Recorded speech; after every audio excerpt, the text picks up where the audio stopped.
vamos abrir a Bíblia no livro do Apocalipse, capítulo número 4.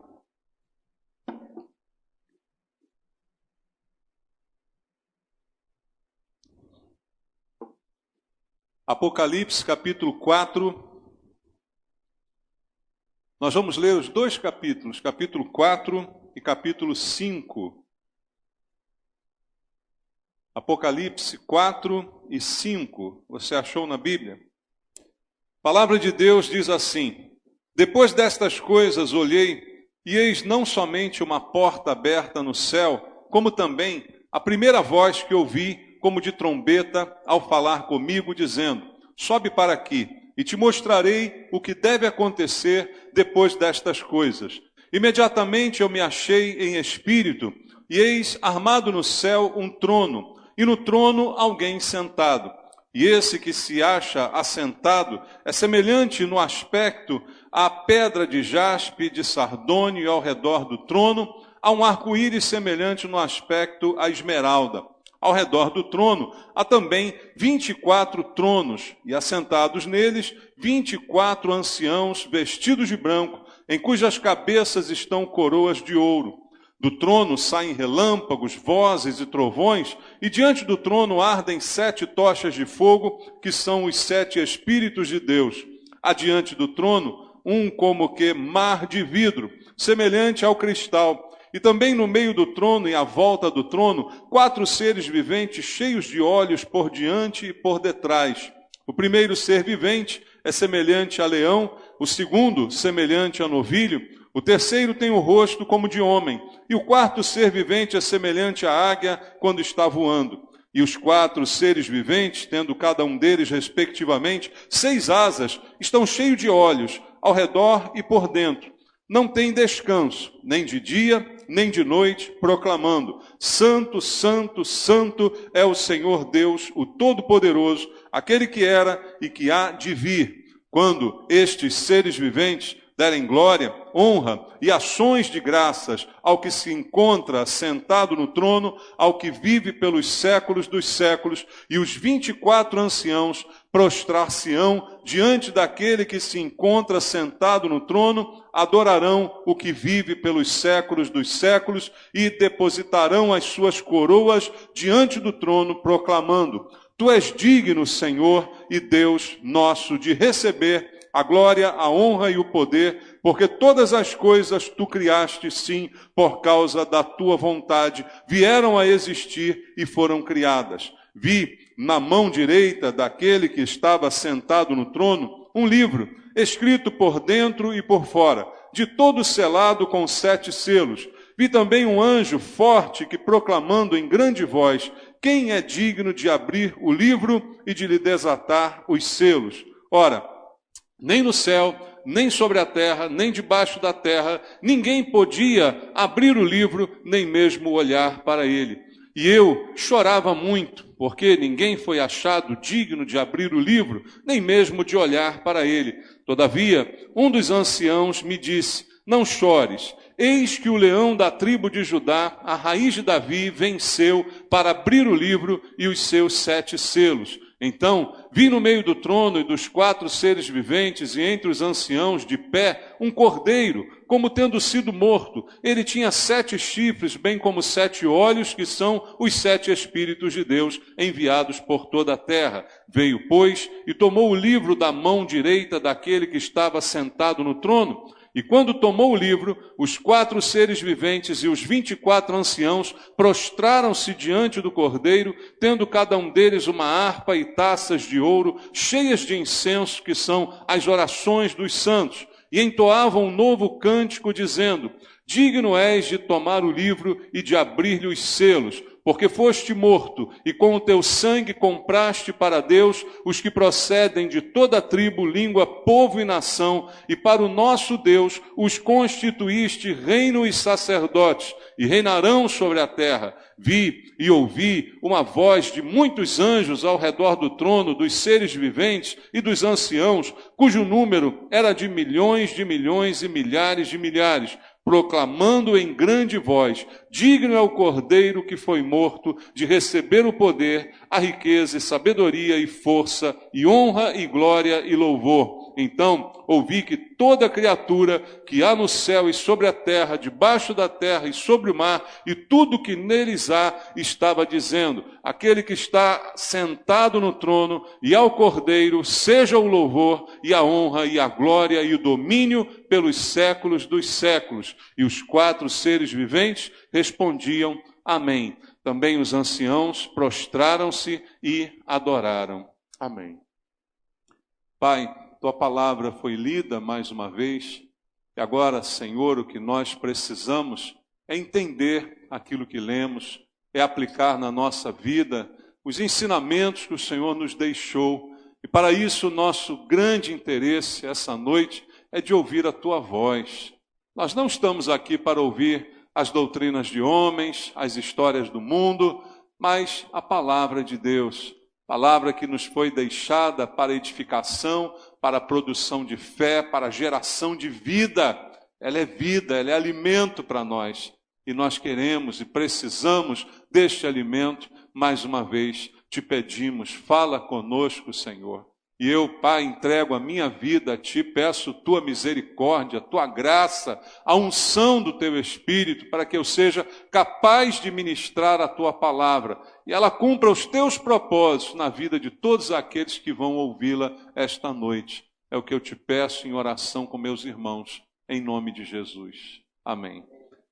Amém, queridos.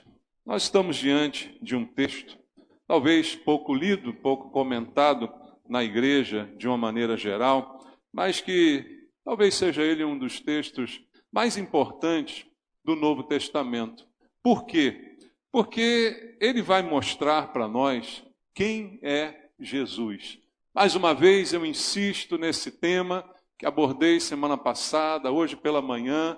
Eu preciso saber quem é Jesus, a quem eu entreguei a minha vida, ou a quem eu devo entregar a minha vida. E esse texto está aqui nos mostrando qual é a verdadeira dimensão da nossa fé, daquilo que nós cremos, daquele em quem confiamos. E quem é este Senhor Jesus, mostrado aqui de forma tão gloriosa nessa visão tida pelo apóstolo João. Eu sempre digo que nós somos cristãos não apenas por uma simples questão religiosa, como uma opção dentre tantas opções que o mundo nos apresenta, não é?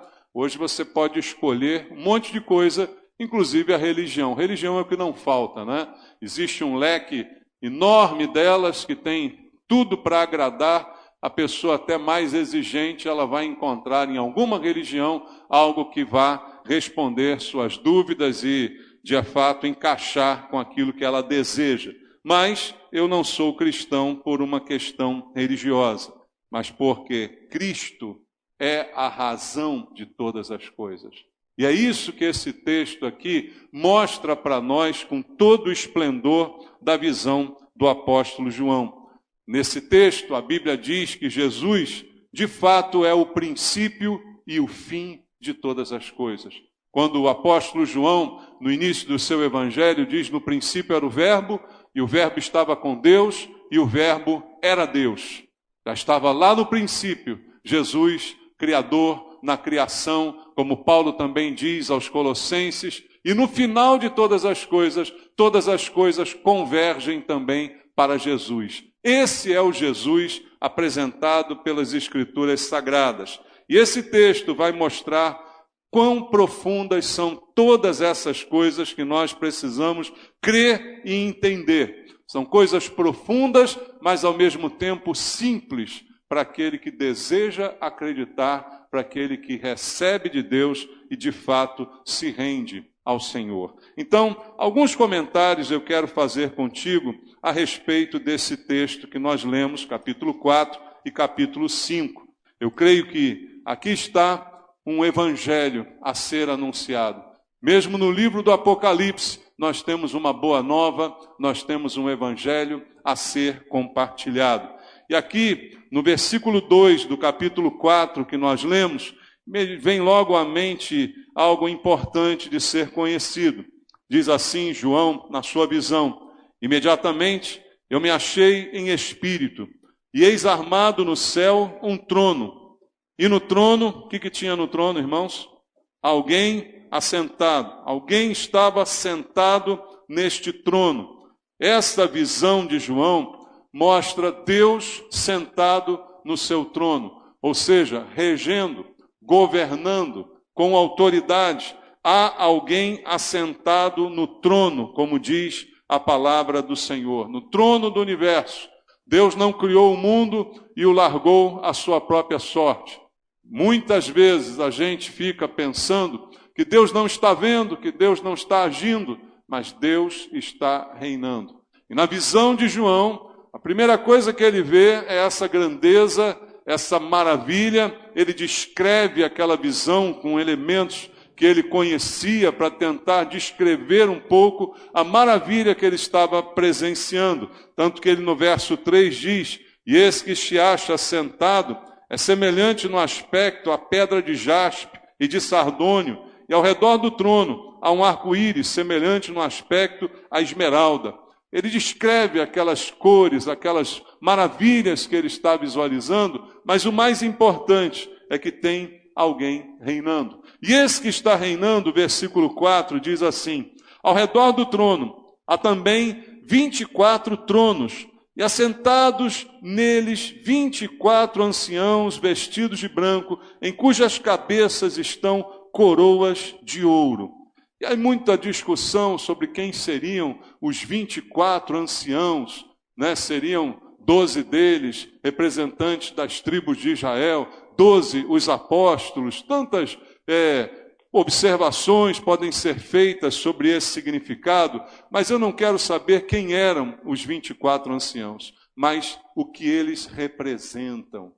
Os 24 anciãos com coroas em suas cabeças, coroas de ouro, representam, queridos, os crentes do Senhor, os remidos do Senhor. A Bíblia diz que há para nós uma coroa também reservada. Como diz Paulo, já agora está reservada para mim a coroa da justiça que eu receberei do Senhor. Então há uma coroa para o crente que é fiel. E a figura vista por João é que Deus está reinando e ao lado dele, em outros tronos, reinam também os seus remidos. Aqueles que foram salvos por Jesus, ele os chama para perto de si e estão ali reinando com o Senhor. Versículo 5 diz: do trono saem relâmpagos, vozes e trovões, e diante do trono ardem 7 tochas de fogo, que são os 7 Espíritos de Deus. E aí muita gente entra em crise, né? Por causa dessa palavra, fogo no trono e 7 Espíritos de Deus. O que será que quer dizer isso, né? A gente só conhece o Espírito Santo e agora a Bíblia vem falar de 7 Espíritos de Deus. A visão de João era algo maravilhoso que ele não conseguia descrever com palavras, mas o que representa o 7 é a plenitude. O que João está observando é a plenitude de Deus, o fogo, o seu poder. O que ele está observando é um Deus que reina, um Deus que está soberano, que está no controle de todas as coisas, e todas as coisas estão debaixo do seu governo, e há uma plenitude de Deus diante de João. E é isto que ele está exaltando ao falar dos 7 Espíritos de Deus. E ele diz, continua dizendo, no verso 6 e no verso 7, adiante do trono, um como que mar de vidro, semelhante ao cristal, e também no meio do trono e à volta do trono 4 seres viventes, cheios de olhos por diante e por detrás. O primeiro ser vivente é semelhante a leão, o segundo semelhante ao novilho, o terceiro tem o rosto como de homem, e o quarto ser vivente é semelhante à águia quando está voando. No meio e ao redor do trono, ele vê 4 seres viventes.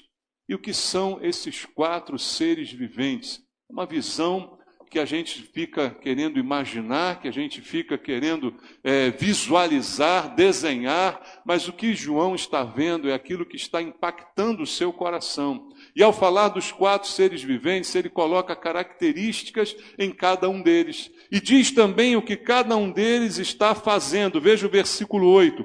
E os 4 seres viventes, tendo cada um deles, respectivamente, 6 asas, estão cheios de olhos, e ao redor e por dentro, e não têm descanso, nem de dia, nem de noite. O que eles fazem?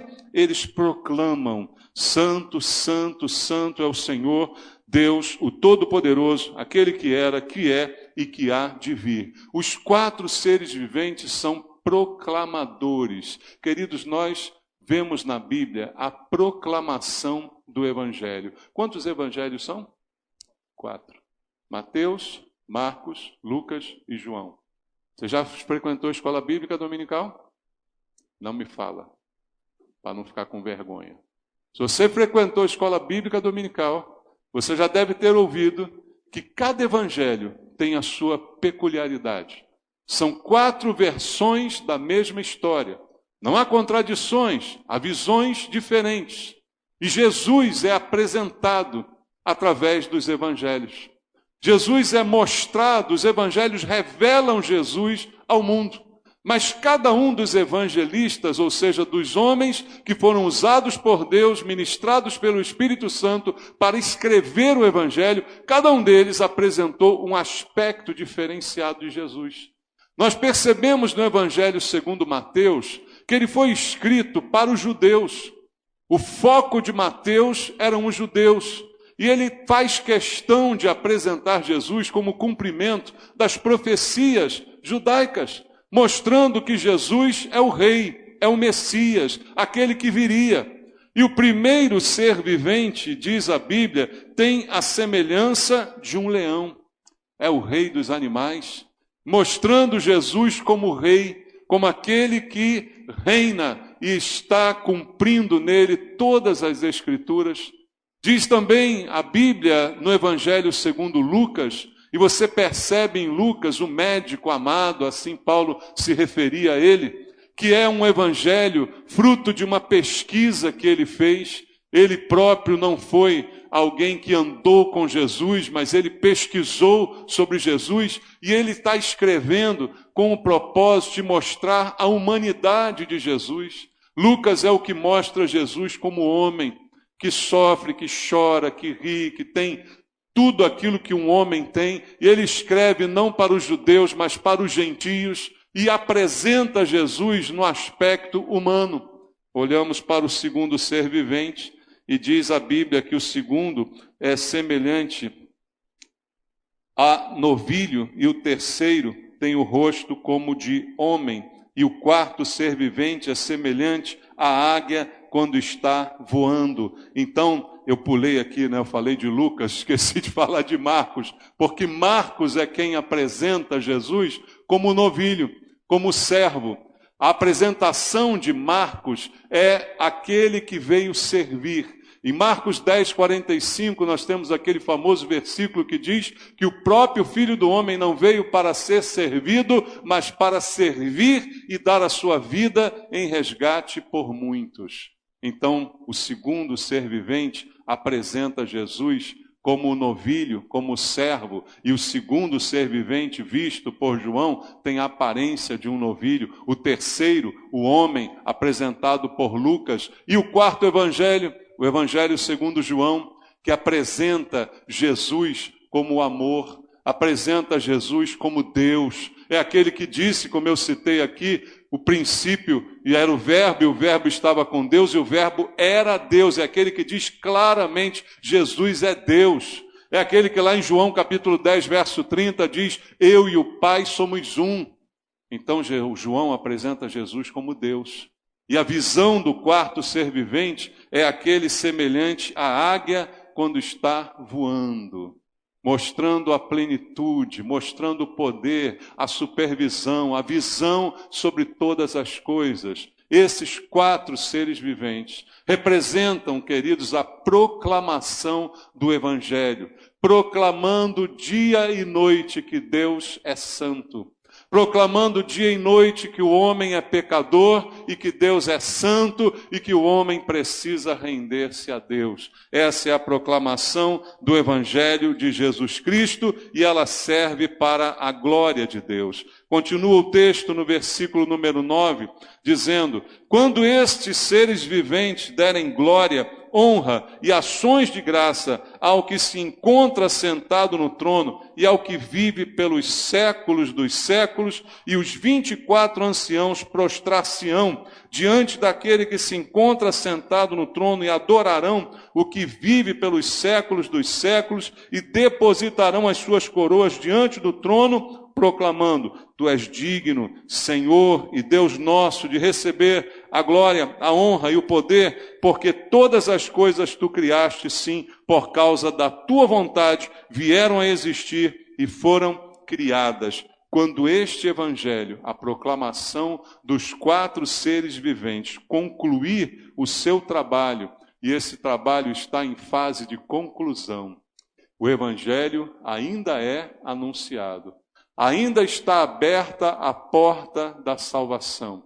O evangelho ainda é proclamado, mas a Bíblia diz que um dia esse trabalho será concluído, um dia esse trabalho terminará. E nesse momento, o que vai acontecer é que todos os remidos do Senhor o adorarão para sempre, como está escrito no versículo 9, 10 e 11, que nós acabamos de ler aqui. Veja que simbolicamente, João, na sua visão, está contemplando todos os princípios que a Bíblia coloca para nós em relação ao Senhor, a Jesus e ao que vai ainda acontecer e aquilo que está por vir. E aí chegamos ao capítulo 5. E aqui no capítulo 5, a visão de João é muito impactante, porque ele vê logo no versículo 1 que há um livro na mão de Deus, daquele que está assentado no trono. Diz o verso 1, vi na mão direita daquele que estava sentado no trono um livro, escrito por dentro e por fora, de todo selado com 7 selos. Um livro na mão de Deus que contém a revelação do seu juízo e o destino de toda a humanidade. Estão ali selados neste livro. O livro que está na mão do Deus Pai Todo-Poderoso é visto por João nesse momento. E no verso 2 até o 4 diz assim: vi também um anjo forte que proclamava em grande voz: quem é digno de abrir o livro e de desatar os selos? Ora, nem no céu, nem sobre a terra, nem debaixo da terra, ninguém podia abrir o livro, nem mesmo olhar para ele. E eu chorava muito, porque ninguém foi achado digno de abrir o livro, nem mesmo de olhar para ele. A constatação de João diante daquela visão: ninguém é digno de abrir o livro. E ele começa dizendo: nem no céu, nem todos aqueles anciãos, nem todos aqueles seres viventes, nem todos os anjos, nem o anjo forte que mostrou, que anunciou o que ele estava vendo, ninguém era digno de abrir aquele livro e nem de desatar os selos do livro e nem ao menos de olhar para o livro. Não havia ninguém ali digno de fazer isso. E aqui, queridos, há uma lição preciosa para todos aqueles que creem ou para aqueles que desejam crer. Ninguém é digno diante de Deus. Não há ninguém digno diante do Senhor que possa chegar a Deus se não for a Ele conduzido.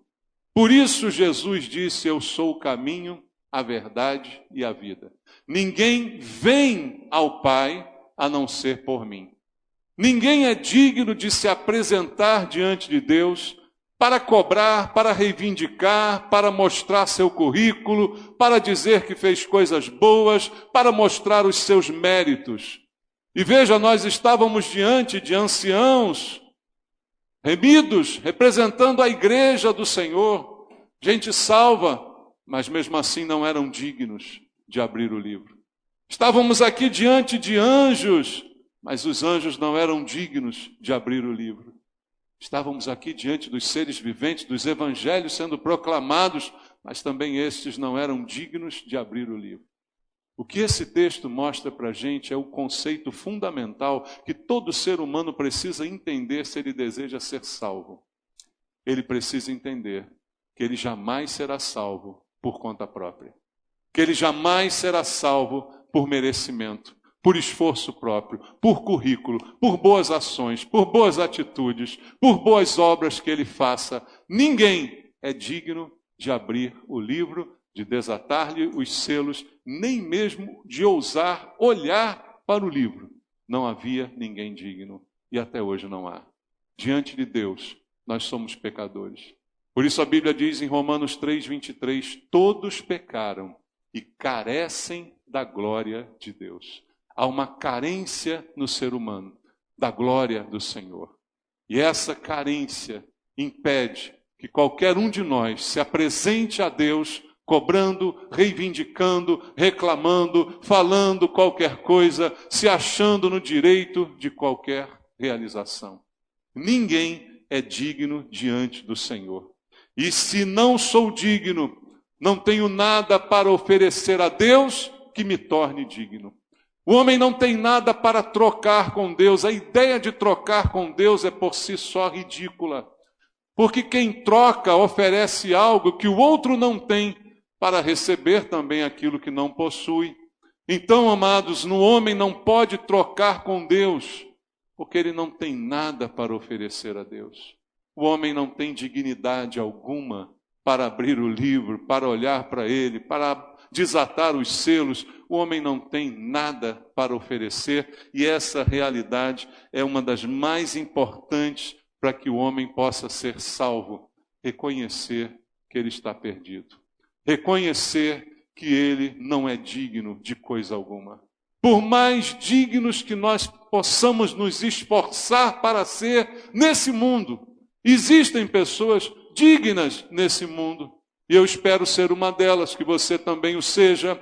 Mas a nossa dignidade no mundo não pode e não vai nos dar esta mesma dignidade diante de Deus, porque Ele está muito acima de nós. Então ninguém é digno de chegar à presença de Deus. E João, ao perceber isso, a reação do apóstolo é que é impactante. Não sei se você percebeu, ele diz, e eu chorava muito. Eu chorava muito porque não via no céu ninguém digno, não via na terra ninguém digno, não via em lugar nenhum alguém digno para resolver aquele problema. Alguém digno para abrir aquele livro que mostraria o juízo sobre toda a terra, para desatar cada um daqueles selos e dar cumprimento a todo o plano determinado por Deus. João disse, eu não via ninguém em condições para isso. E o que ele podia fazer era chorar, porque ele também não se achava em condição. E esse choro já meio que desesperançoso vai ser interrompido por algo que vai ser mostrado a ele. Versículo 5 diz assim, todavia, um dos anciãos me disse, não chores, eis que o leão da tribo de Judá, a raiz de Davi, venceu para abrir o livro e os seus 7 selos. O leão de Judá, a raiz de Davi, venceu. E essa vitória deu a ele a dignidade necessária para, diante de Deus, abrir o livro e desatar cada um dos seus selos. E o ancião diz, não precisa chorar, João. Há alguém que é digno. E é o único que é digno. É por isso que nós cantamos muitos louvores que dizem ao único que é digno. Esse é o significado. Não há outro digno de estar nessa posição. Não há outro que esteja em pé de igualdade com Deus, porque Ele é Deus. E é isso que muitos também não entendem, não conseguem conceber. Só Jesus é digno. E a razão da sua dignidade é a sua vitória. E a vitória de Jesus se deu contra a morte, a vitória de Jesus se deu contra o pecado, a vitória de Jesus se deu contra o diabo.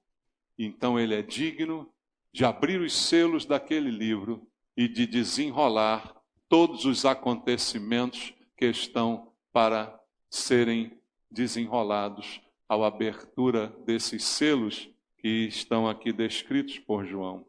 E João continua descrevendo na sua visão que ali estava alguém digno que venceu, e ele diz no verso 6, então vi no meio do trono dos 4 seres viventes e entre os anciãos de pé, ele viu um cordeiro, como que tendo sido morto.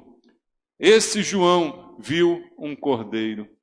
Ele tinha 7 chifres, bem como 7 olhos, que são os 7 Espíritos de Deus enviados por toda a terra. Veio, pois, e tomou o livro da mão direita daquele que estava sentado no trono. Olha a autoridade e a igualdade de Jesus com aquele que está sentado no trono. Quem é que está no trono? Deus. Jesus, ele tem autoridade para tomar o livro, porque ele é Deus, ele não compete com Deus, ele é Deus. O Espírito Santo, em toda a sua plenitude ali vista por João, é Deus também. Pai, Filho, Espírito Santo contemplados nessa visão, e João mostrando aqui que este digno, o Cordeiro digno, ele é digno de abrir o livro e desatar cada um dos seus selos.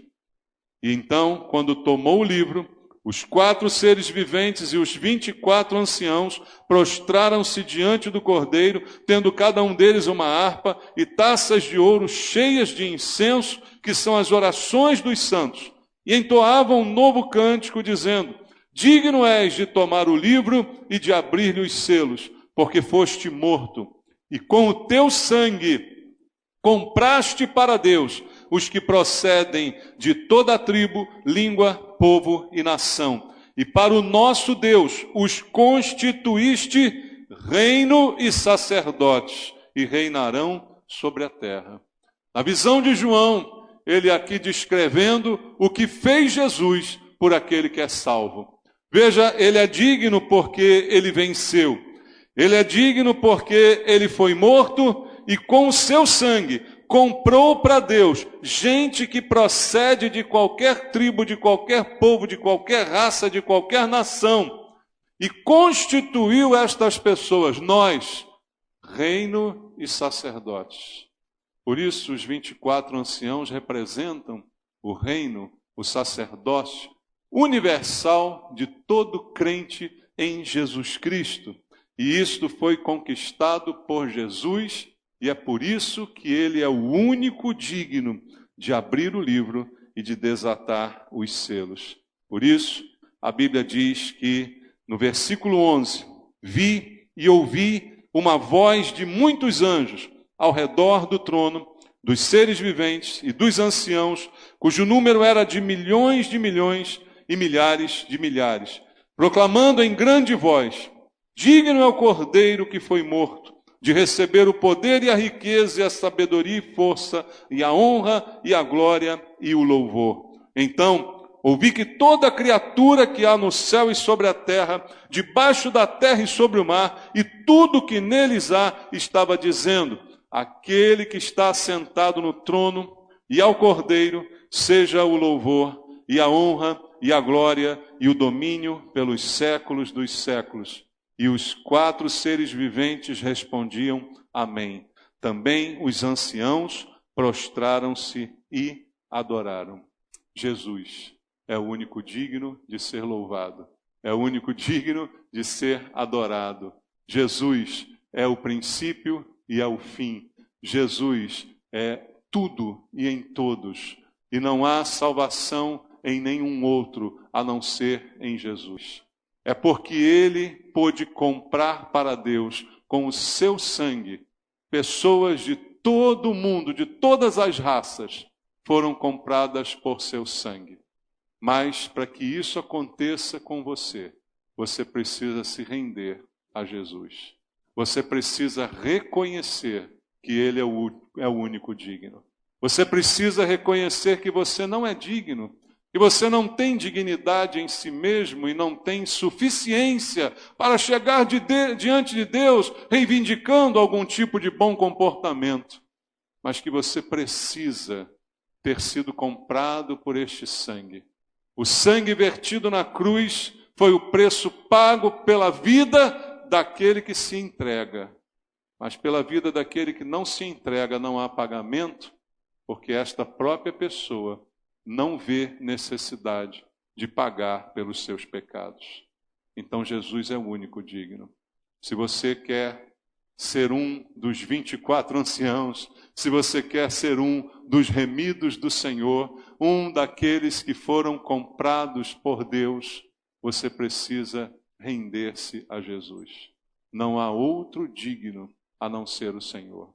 Não há outro nome dado entre os homens pelo qual possamos ser salvos a não ser Jesus Cristo. O nome que você vai invocar é o nome de Jesus. E a Bíblia diz: aquele que invocar o nome do Senhor será salvo. Não há salvação em nenhum outro nome. Só Jesus é digno. Portanto, fica aqui o convite para você. Renda-se a Jesus. Deixe que a dignidade dele alcance a sua vida. Que o preço que ele pagou possa resgatar você. O preço já foi pago. Basta você entregar-se a ele para que você seja resgatado, seja salvo, seja retirado do pecado e levado para a presença de Deus. Essa é a oferta. É isso que Jesus veio fazer e é isso que ele está oferecendo. É isso que os seres viventes têm anunciado ao mundo através dos séculos e ainda vão anunciar até o momento que não estiver mais o anúncio do Evangelho. Ainda há o anúncio do Evangelho e ainda há a oportunidade de você ser salvo. Renda-se a ele. Se há alguém aqui que quer entregar a sua vida para Jesus, a chance é agora. Diga sim, acene para mim, eu vou chamar você, nós vamos orar juntos e certamente o sangue de Jesus vai te purificar de todos os pecados e você será salvo por ele, porque ele será digno no seu lugar. Há alguém que quer entregar a sua vida para Jesus aqui essa noite? Levante a mão onde você está para nós orarmos. Há alguém? Não? Amém. Deus sabe de tudo, está no controle de Deus. Todas as coisas. Amém? Eu queria, antes da gente louvar, a Karine chegou? Vamos conhecer então a Karine que vai se batizar. Vamos aqui fazer também uma oração por ela. Agradecer a Deus por esse momento.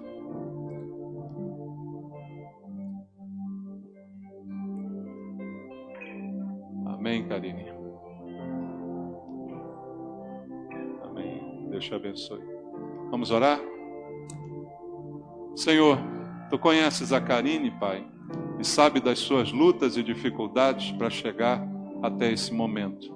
Mas o que importa é o seu desejo de confessar o Senhor diante dos homens, confessar com a sua boca, com o seu coração e através do batismo nas águas, dar testemunho da sua fé para todos, Pai. Que assim o Senhor a abençoe nessa caminhada que ela hoje inicia e que jamais ela venha deixar esse caminho. É o que eu te peço, Pai, em nome de Jesus. Amém. Graças a Deus. Amém.